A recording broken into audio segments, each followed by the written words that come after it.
Caspian national পার্কে আজ আমাদের দ্বিতীয় দিন। গতকাল আমরা ব্যাম্ফ থেকে অ্যাথাবাস্কা গ্লেশিয়ার দেখে জ্যাসপার টাউনে এসে পৌঁছই। পৌঁছতে পৌঁছতে প্রায় সন্ধ্যে 7টা বেজে গেছিল এবং ইভিনিংয়ে একটি লোকাল স্টেক হাউসে ডিনার করে আমরা ফিরে আসি আমাদের এয়ারবিএনবিতে। আজ আমাদের যাওয়ার কথা ম্যালাইন লেক এবং ম্যালাইন ক্যানিয়নে, কিন্তু সকাল থেকেই লেগে রয়েছে বৃষ্টি। ম্যালাইন লেক জ্যাসপার ন্যাশনাল পার্কে অবস্থিত একটি বিশাল লেক। আমাদের প্রথম গন্তব্য আজ সেখানে।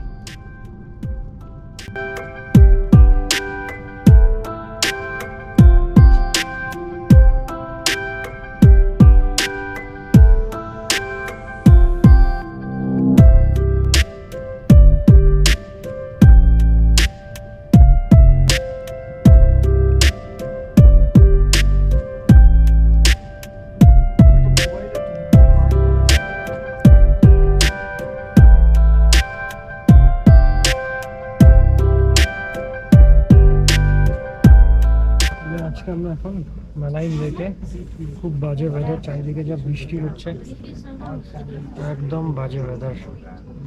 তো দেখা যাক, আজকে আমাদের ম্যালাইন লেকে ক্রুজ বুক করা ছিল, এখন ক্রুজেটাতে এসে বসেছি।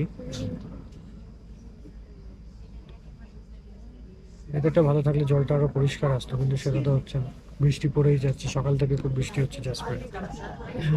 এর মধ্যেই যাবো, স্পিরিট আইল্যান্ড অব্দি যাবে। এটা একটা ট্যুর আছে, স্পিরিট আইল্যান্ড ট্যুর, তো ওইটা করে চলে আসবো তারপর আমরা।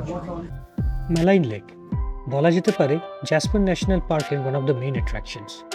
এই লেকের প্রাকৃতিক সৌন্দর্য এবং কালচারাল সিগনিফিকেন্স প্রচুর। একসময় এখানে নর্থ আমেরিকান নেটিভ জাতিরাই থাকতেন। হিস্টোরিক্যালি দেখতে গেলে স্টোনি এবং ক্রি জাতিদের বসবাস ছিল এই অঞ্চলে। কলোনিয়াল যুগে এই লেকের নামকরণ হয় ম্যালাইন, যার ফ্রেঞ্চ অর্থ ম্যালিগনেন্ট অথবা উইকেড। মোস্ট লাইকলি এই অঞ্চলের টেরেন এবং হার্শ ওয়েদারের থেকে এই ধরনের নামকরণ করা হয়েছিল। এই লেকের সবথেকে আইকনিক একটি জায়গা হলো একটি ছোট দ্বীপ যার নাম স্পিরিট আইল্যান্ড। এখানে নেটিভ জাতিদের কাছে এই আইল্যান্ডের সিগনিফিকেন্স প্রচুর। আজ আমরা ক্রুজ নিয়ে সেই আইল্যান্ডই দেখতে যাচ্ছি।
অবশ্য কথা বলতে গেলে মুখে ধোয়া বেরোচ্ছে। আর রেলিং পুরো পুরো বরফের মতন ঠান্ডা। ওয়েদারটা একটু খারাপ হয়ে আছে আজকে, এই বৃষ্টির জন্য লেকের যে টার্কয়েজ কালারটা সেটা অতটা বোঝা যাচ্ছে না। কিন্তু আরেকটা অন্য রকমের সৌন্দর্য দেখা যাচ্ছে, সেটা হচ্ছে মেঘগুলো একদম নিচে নেমে এসছে, যেটা আমাদের দার্জিলিং সিকিমের পাহাড়ে আমরা দেখে থাকি বাঙালি।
তো আমরা এখন আছি স্পিরিট আইল্যান্ডে।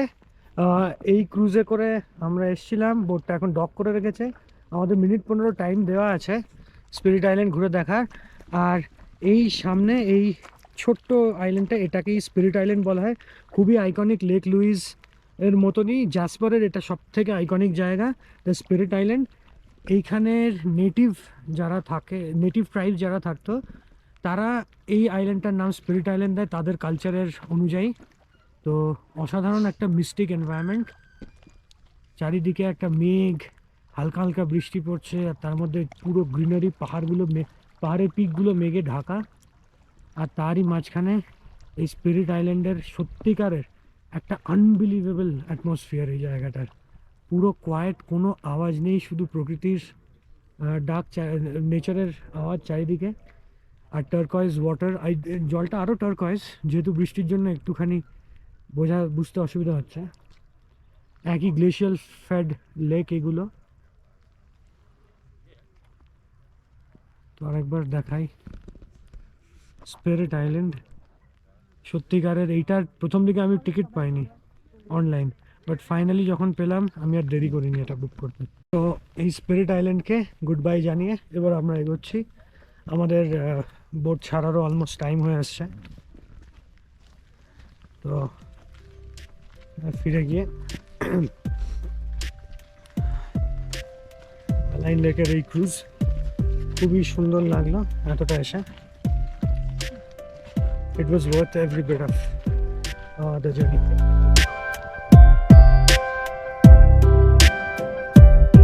এইটাই আমাদের বোট।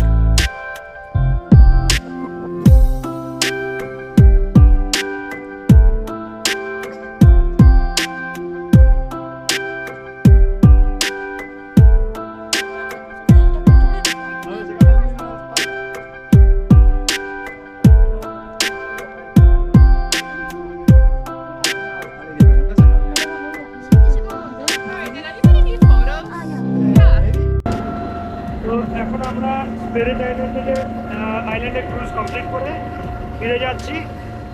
আর এই আমাদের পিছন দিকে ভিউ।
এই লেকটা মেলাইন লেক যেতে হাইওয়ের ধারেই পড়লো। আমরা যাওয়ার সময় দাঁড়িয়েছিলাম কিছুক্ষণ, এখন আর ওই কারণে দাঁড়ালাম না কারণ বৃষ্টিও পড়ছে।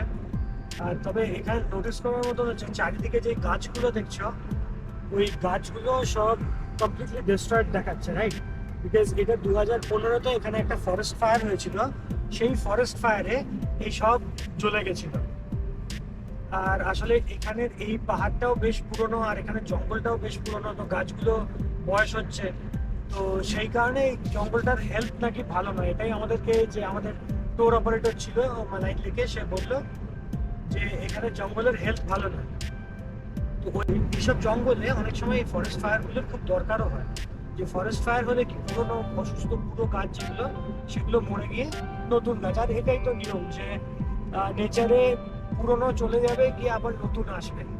তো এখানে আমরা সেটার একটা পারফেক্ট এক্সাম্পল দেখতে পাচ্ছি যে পুরোনো গাছ যেগুলো ডিকে হচ্ছে, ঝরে যাওয়ার মতো হচ্ছে, অনেক বয়স পুরোনো যেহেতু এই ফরেস্টটা, সেগুলো ফরেস্ট ফায়ারের থ্রু দিয়ে সেই গাছ জ্বলে গিয়ে ধ্বংস হয়ে গিয়ে তার জায়গাতে নতুন গাছ তৈরি হচ্ছে। আর এটা কেন ভালো সেটা হচ্ছে যে এই গাছগুলো যে এত পুরোনো ডিকে অবস্থায় হয়ে গেছে অসুস্থ, এখানে যে ওয়াইল্ড লাইফ আছে সে ওয়াইল্ড লাইফের সার্ভাইভালের জন্য এই গাছগুলো নাকি ভালো নয়। যেহেতু নতুন গাছ যখন আসবে সেগুলোতে সুবিধা হবে।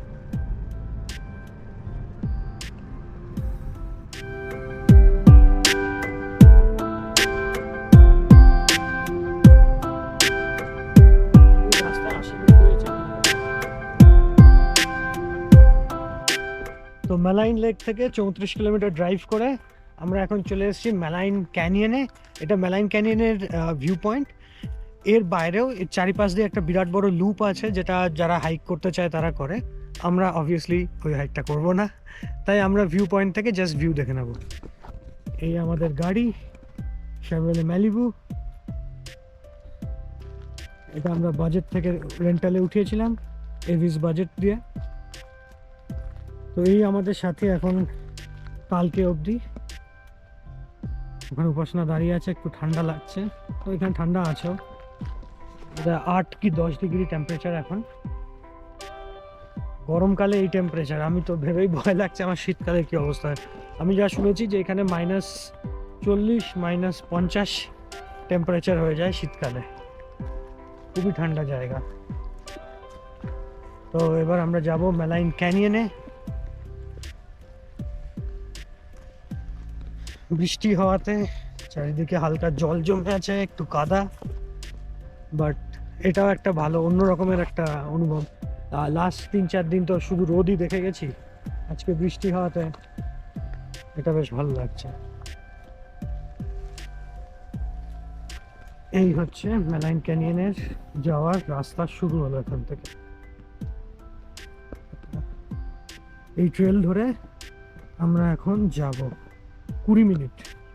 এখানে বলছে আপার ক্যানিয়ন লুপ 20 মিনিটস।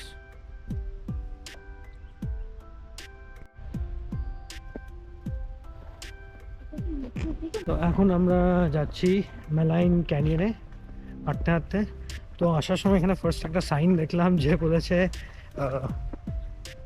ভাল্লুক থাকতে পারে এখানে, তো ওই জন্যই আমরা একটুখানি সতর্ক হয়ে কথা বলতে বলতে যাচ্ছি, যাতে আমাদের গলার আওয়াজ পেয়ে অন্তত, ভাল্লুক ইউজুয়ালি মানুষের সাথে কনফ্রন্ট করতে চায় না, কোনো পশুই করতে চায় না, যাতে ওই আনপ্রিপেয়ার্ড একটা অ্যাক্সিডেন্টাল কনফ্রন্টেশন না হয়, ওই জন্য কথা বলতে বলতে যাওয়ার। পেছনে আর একটা গ্রুপও আছে, তো এইসব ঝামেলা যাতে না হয় ওই জন্য।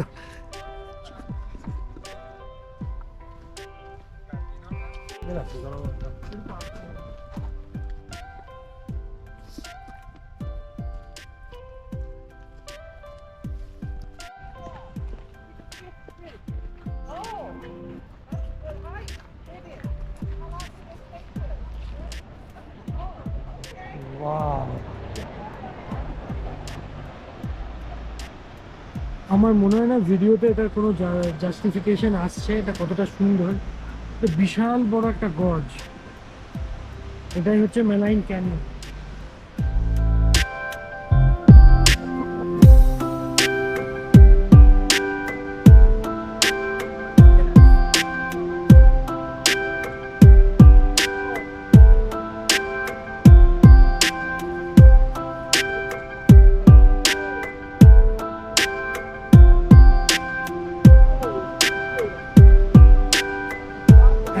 Kilometre deep.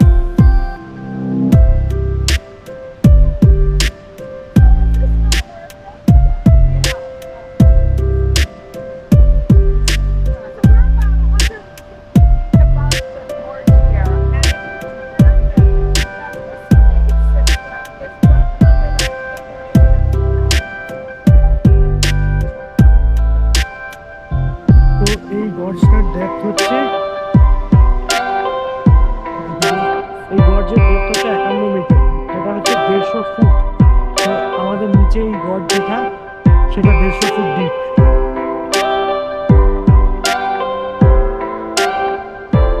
হ্যাঁ, তো বেসিক্যালি যেটা বুঝলাম, আমরা উল্টো দিক দিয়ে স্টার্ট করেছি। তো প্রথমে আমরা সেকেন্ড ব্রিজে পৌঁছেছিলাম, এখন আমরা যাচ্ছি ফার্স্ট ব্রিজের দিকে। টোটাল লুপটা 2 কিলোমিটারের। তো আরও অনেকেই আছে এই রাস্তায়। তো ভাল্লুকের খাতরা কিছু নেই আসলে। আজকে রাস্তায় এতগুলো ভাল্লুক দেখা হয়েছে। প্রথমে একটা ভাল্লুক, তারপর একটা মুজ, আবার আসার সময় আরও একটা মুজ। তো আজকে একটা ব্ল্যাক বেয়ার দেখেছি আমরা, আর দুটো মুজ দেখেছি। আর সেকেন্ড মুজ যেটা দেখেছি, সেটা মুজ আর তার বাচ্চাও ছিল। তো একটা কাফও ছিল তার সাথে। আর জায়গাটা সত্যি সুন্দর, আসাই উচিত। আমার মনে হয় জাস্পার এসে মিস করার কোনো মানে হয় না। ও look at this.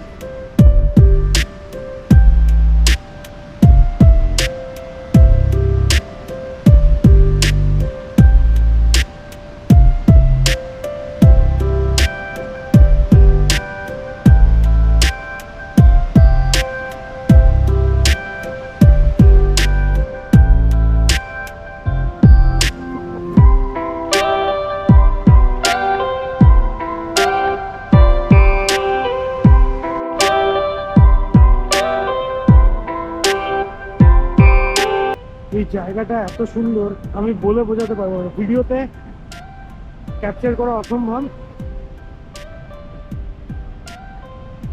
নিজে চাক্ষুষ করলেই বোঝা যাবে এটা কতটা সুন্দর। আর এটা কোনো ম্যানমেড নয়।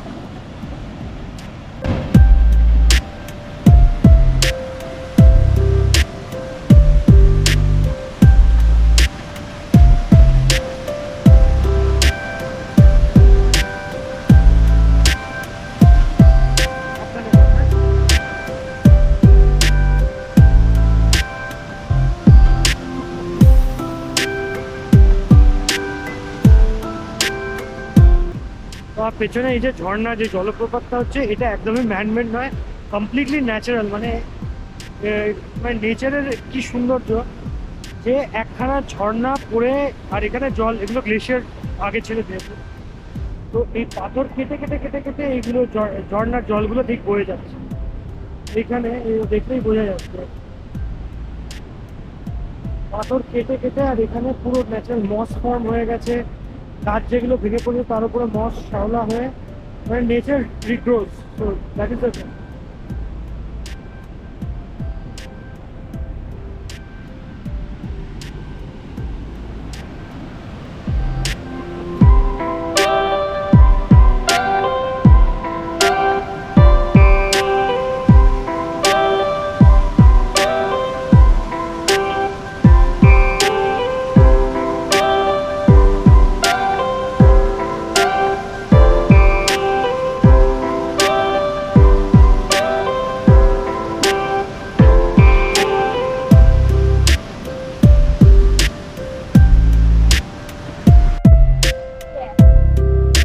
তুমি তোমার উপরে দাঁড়ানো নেবো না, পাশে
ভালো, মানে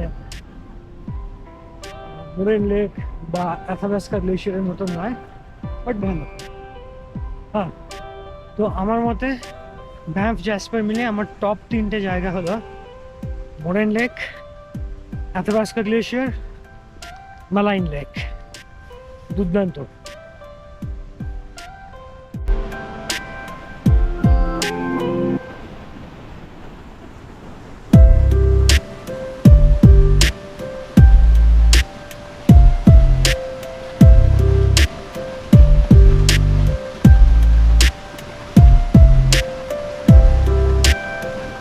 টাউনে যাচ্ছি।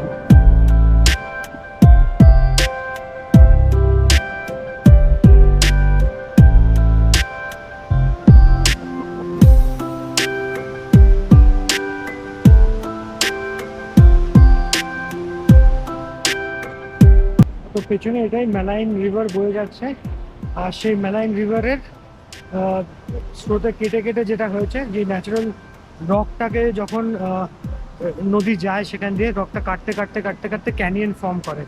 So that canyon is basically what you seeing behind me, Maligne canyon. এটা একটা লেকও আছে, মালাইন লেক। তো আর সেখান থেকেই জলটা আসছে।